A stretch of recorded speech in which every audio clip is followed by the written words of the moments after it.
आज जो है वो हम लोग डिस्कस करेंगे अभी that is about the integumentary system of vertebrates. इसके अंदर हम ये डिस्कस करेंगे कि जो वर्टिब्रेट्स होते हैं उनकी स्किन के बारे में, और वर्टिब्रेट्स के अंदर डिफरेंट ग्रुप ऑफ ऑर्गेनिज्म को डिस्कस करेंगे। First of all, skin of vertebrates, it is the largest organ of the vertebrate body. We know that सबसे जो बड़ा ऑर्गन है वो कंसीडर किया जाता है हमारी स्किन को। It grows with the growth of animal. Skin has these main layers, यानी कि जैसे जैसे ऑर्गेनिज्म बड़ा होता जाता है उसकी स्किन भी उसके साथ साथ क्या करती जाती है, ग्रो करती जाती है। स्किन की 3 मेन लेयर्स होती हैं, एपिडर्मिस, डर्मिस एंड हाइपोडर्मिस। वहाँ पर हमने इन्वर्टिब्रेट्स में क्या पढ़ा था, epidermis, basement cell and connective tissues. यहाँ पर हम क्या डिस्कस कर रहे हैं वर्टिब्रेट्स के अंदर, epidermis, dermis and hypodermis. Epidermis नाम ही बता रहा है कि ऊपर की लेयर होगी, that is composed of epithelial tissues, where is dermis composed of connective tissues and hypodermis composed of loose connective tissues, adipose tissues and nerve endings। सबसे पहले हम जो है वो डिस्कस करते हैं फिशेस के अंदर skin of fishes. Skin of fishes को हम जब डिस्कस करते हैं तो हमें ये पता है कि हमारे पास फिशेस के 2 ग्रुप्स आ जाते हैं बड़े। एक आ जाता है हमारे पास अनेथोस्टोमा और दूसरी हमारे पास आ जाती है नेथोस्टोमा। ठीक है, नेथोस्टोमा हमारे पास फिर 2 ग्रुप आ जाते हैं। एक आ जाती है हमारे पास कार्टिलेजिस, दूसरी आ जाती है हमारे पास बोनी फिशेस। ठीक, अनेथोस्टोमा को बेसिकली जो है वो हम इस तरह से यहाँ पर डिस्कस करते हैं, दैट इज़ कॉल्ड जालेस फिशेस। ठीक, क्या कहते हैं इसको, जालेस फिशेस।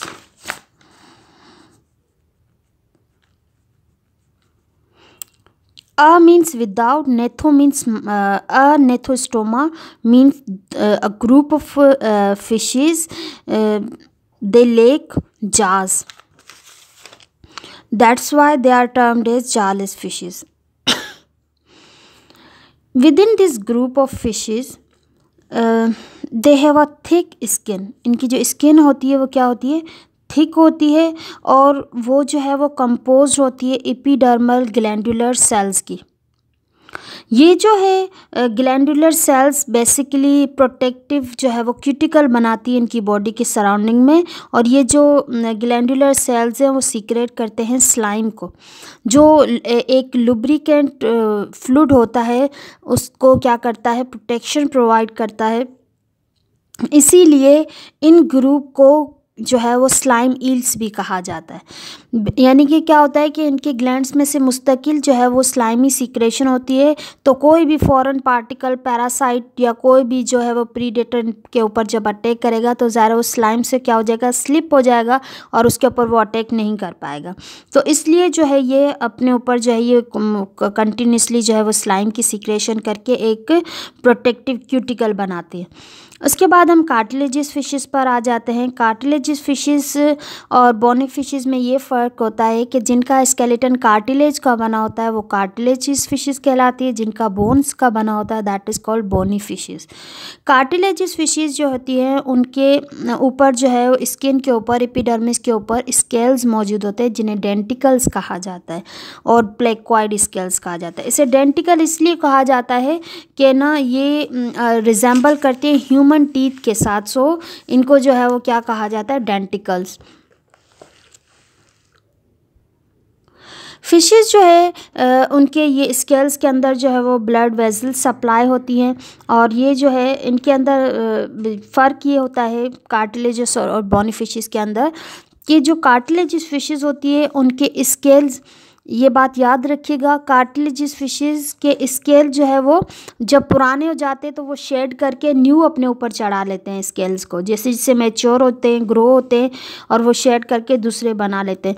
और कार्टिलेजियस फिशेस की ये खासियत है कि वो थ्रू आउट लाइफ जो है वो बढ़ती रहती है, यानी कि उनकी ग्रोथ होती रहती है और वो जो है वो अपनी साइज़ को इंक्रीज़ करती रहती है। लेकिन इसी का कॉन्ट्ररी हम बोनी फिशेस देखें तो बोनी फिशेस जो है वो सारी यानी कि पूरी लाइफ वो ग्रो नहीं करती, और इनके स्केल जो है वो शेड हो जाते हैं, लेकिन इनके स्केल शेड नहीं होते, बल्कि इनके स्केल्स के ऊपर जो है वो लाइंस आना शुरू हो जाती है। इस तरह से ये इसके स्केल है, इसके ऊपर लाइंस आती हैं। These lines basically show the age of fishes, इसीलिए इसे कहा जाता है कि ये जो है वो इनके डिटरमाइन करती है इनकी एज को। और ये जो है वो फिशेस जो है वो इनके स्केल्स जो है वो इनकी स्किन के ऊपर जो है वो रेस्पिरेशन का प्रोसेस परफॉर्म करते हैं, और ये जो है वो इनकी, मैंने अभी आपको बताया कि स्किन के ऊपर जो है ब्लड वेजल्स जो है वो मूव होती हैं, सो उसके थ्रू जो है ये क्या करते हैं, परफॉर्म करते हैं। कैपिलरीज जो होती है उसके अंदर ब्लड होता है मौजूद, और उसकी जो है बिना पर वो रेस्पिरेशन परफॉर्म करती हैं। उसके बाद जो है इनके पास म्यूकस ग्लैंड्स मौजूद होते हैं। म्यूकस ग्लैंड जो है इनकी एपिडर्मल स्किन के ऊपर मौजूद होते हैं म्यूकस ग्लैंड, जो सीक्रेट करते हैं म्यूकस को, जिसका काम होता है बैक्टीरिया और फंजाई के इन्फेक्शन से बचाना। और उसके साथ साथ जो है इनके पास ग्रैन्युलर ग्लैंड्स भी मौजूद होते हैं। ग्रैन्युलर ग्लैंड्स जो होते हैं वो बेसिकली इनके अंदर जो है वो सीक्रेट करते हैं poisonous alkaloid, that is also indicator और हेल्प इन द प्रोटेक्शन।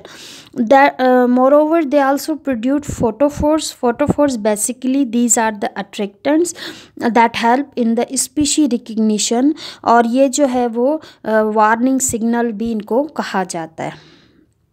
उसके बाद हम लोग डिस्कस करेंगे that is about the amphibians. Amphibians we know that these are the type of animals having dual life, they live both on water as well as on land. And amphibians जो है उसकी skin क्या होती है, stratified sales की बनी होती है, और ये जो स्ट्रेटिफाइड सेल्स जो हैं एम्फीबियन की स्किन जो है वो एपिडर्मिस के ऊपर एपिडर्मिस बनाते हैं। ये जो है वो इनकी स्किन के ऊपर दो तरह के ग्लैंड्स मौजूद होते हैं, एक होता है म्यूकस ग्लैंड और दूसरा होता है सेरस ग्लैंड्स। ये जो है इनकी बॉडी जो है उसके ऊपर जो है वो पिगमेंटेड सेल्स मौजूद होते हैं जो पिगमेंटेशन करवाते हैं, जो कि इसमें भी हेल्प करते हैं कि वो स्पीशी रिकग्निशन में भी आ जाते हैं। उसके बाद जो है हाँ हम एम्फीबियंस जो है वो उनकी बॉडी जो है वो कवर्ड होती है बोनी स्केल्स की, और ये जो है बोन्स जो है बोनी स्केल्स शो करते हैं कि दे arise from the ancestor of fishes, क्योंकि फिशेस के पास ये बोनी स्केल्स है। याद रखना जो बोनी फिशेस हैं उनके स्केल्स को कहाँ से अराइज होते हैं, उनकी बोन से। ये जो है इसको प्रोटेक्ट करती है डेसिकेशन में। डेसिकेशन यानी कि जब लॉस ऑफ वाटर होता है तो बॉडी से कंडीशन को कहते हैं डेसिकेशन, ड्राई हो जाती है, उससे बचाता है। दूसरा जो है वो अल्ट्रा वायलेट रेज जब इनकी स्किन पर पड़ती हैं तो उसके डैमेज से उनको प्रोटेक्ट करता है। और फिज़िकल अबेरेशन यानी कि फिज़िकली अगर कोई भी डैमेज हो रहा है तो उससे भी क्या करते हैं, इसको प्रोटेक्ट करते हैं। इनकी there are following adaptation in the amphibians to solve these problems, यानी कि इन्होंने क्या किया है कि अपनी बॉडी के ऊपर जो केराटिन की लेयर चढ़ाई है या म्यूकस ग्लैंड या पॉइजनस ग्लैंड जो है वो अपीयर किए हैं, तो वो इसलिए किए हैं कि केराटिन जो है बेसिकली इम्परमिएबल होता है, इससे इसका लॉस ऑफ वाटर जो है वो रुक जाता है, एक्स्ट्रा वाटर जो है वो क्या होता है रुक जाता है। तो इससे क्या होता है कि ये जो है वो डेसिकेशन से बच जाते हैं। और दूसरा जो है वो अल्ट्रा वायलेट रेज जो हैं, यूवी रेज जो हैं, वो क्या करता है, उससे प्रोटेक्ट करता है। म्यूकस ग्लैंड सीक्रेट करता है म्यूकस को, और ये जो है वो डिहाइड्रेशन से बचाता है, स्किन को मॉइस्ट गीला रखता है और प्लस स्लाइमी रखता है, ताकि किसी भी प्रीडेटर के हाथों से वो आराम से जो है वो एस्केप हो जाए, ताकि वो उससे जो है उसका शिकार होने से बच जाए। फिर पॉइजनस ग्लैंड इन्होंने ये भी अपनी प्रोटेक्शन के लिए ही सीक्रेट किए हैं। ये ऐसी अनप्लीजेंट स्मेल जो है वो टॉक्सिक फ्लूइड जो है वो सीक्रेट करते हैं, जिससे इसका जो है वो शिकारी जो है वो उसको उसके ऊपर अटैक नहीं कर पाता। फिर इन्होंने सेंसरी नर्व्स जो है वो अडॉप्ट की है, और ये सेंसरी नर्व्स जो है ये पेनिट्रेट हो जाती हैं इनकी एपिडर्मिस के अंदर, और they are also free nerve endings, और इसके साथ साथ जो है they help in the sensation as well. This is about